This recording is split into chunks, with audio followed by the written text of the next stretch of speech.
고린도후서 2장. 그래서 나는 여러분과 나에게 아픔을 줄 수 있는 또 다른 방문을 자제하기로 결심한 것입니다.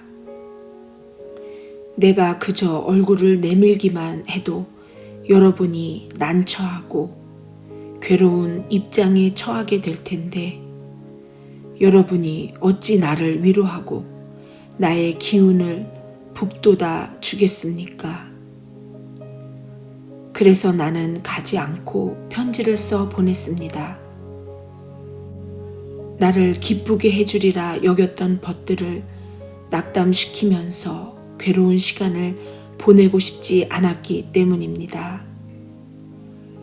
그 편지는 내게 최선인 것이 여러분에게도 최선일 것이라고 확신하고 써 보낸 것입니다.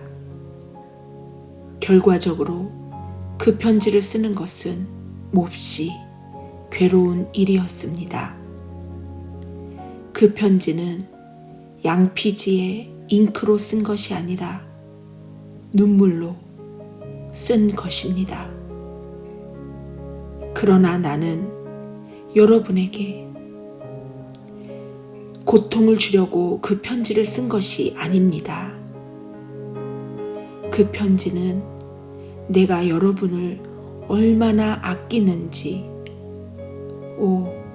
아끼는 것 이상입니다.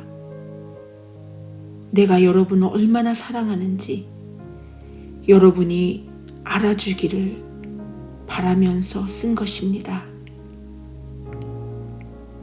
여러분의 교회 안에 이 모든 일을 일으킨 장본인, 곧 이 모든 고통을 안겨준 문제의 인물을 두고 말씀드립니다. 이 일로 상처를 입은 사람은 나 한 사람만 아니라 몇몇 사람을 제외한 여러분 모두라는 사실을 알아두기 바랍니다. 그래서 나는 심하게 책망하지 않으렵니다. 여러분 대다수가 동의하여 그 사람에게 벌을 내렸다니 그것으로 충분합니다. 이제는 그 사람을 용서하여 스스로 일어서도록 도울 때입니다.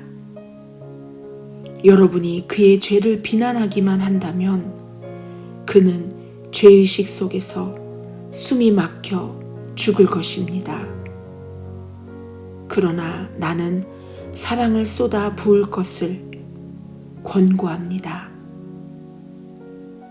내 편지의 초점은 그 사람을 처벌하는 데 있지 않고 여러분에게 교회를 건강하게 하는 책임을 지우려는 데 있었습니다.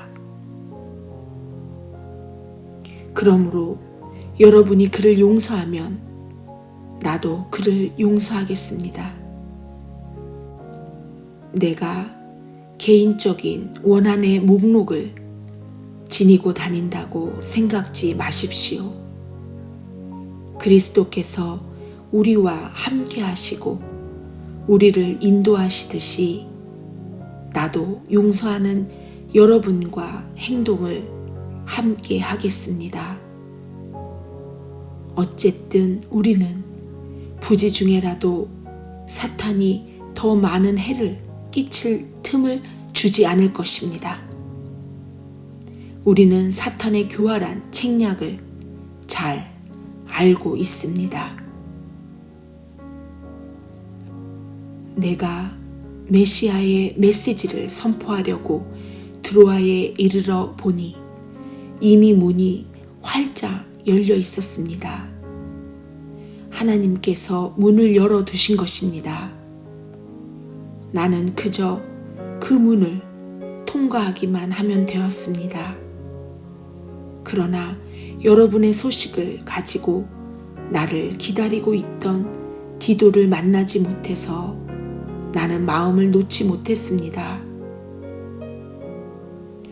여러분을 걱정한 나는 그곳을 떠나 마케도니아로 갔습니다.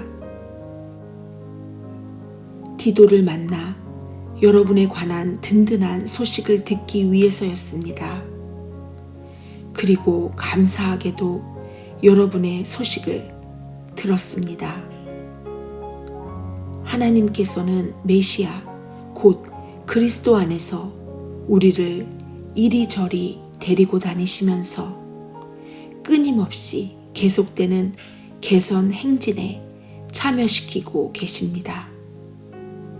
그분은 우리를 통해 그리스도를 아는 지식을 제시하십니다.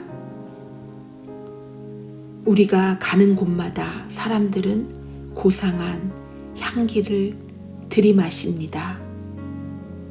그리스도로 인해 우리가 하나님께 달콤한 향기를 피워 올리면 구원의 길에 들어선 사람들은 그 향기를 맡고 알아봅니다.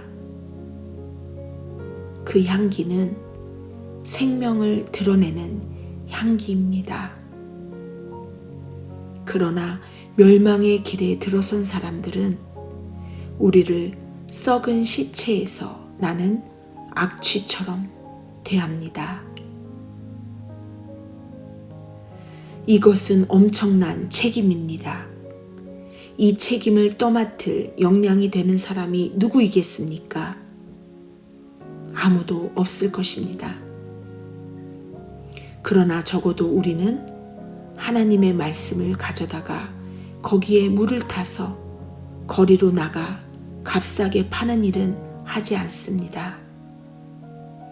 우리는 그리스도가 보시는 앞에서 말합니다.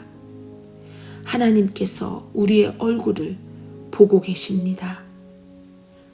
우리는 하나님에게서 할 말을 직접 받아서 할 수 있는 한 정직하게 전합니다.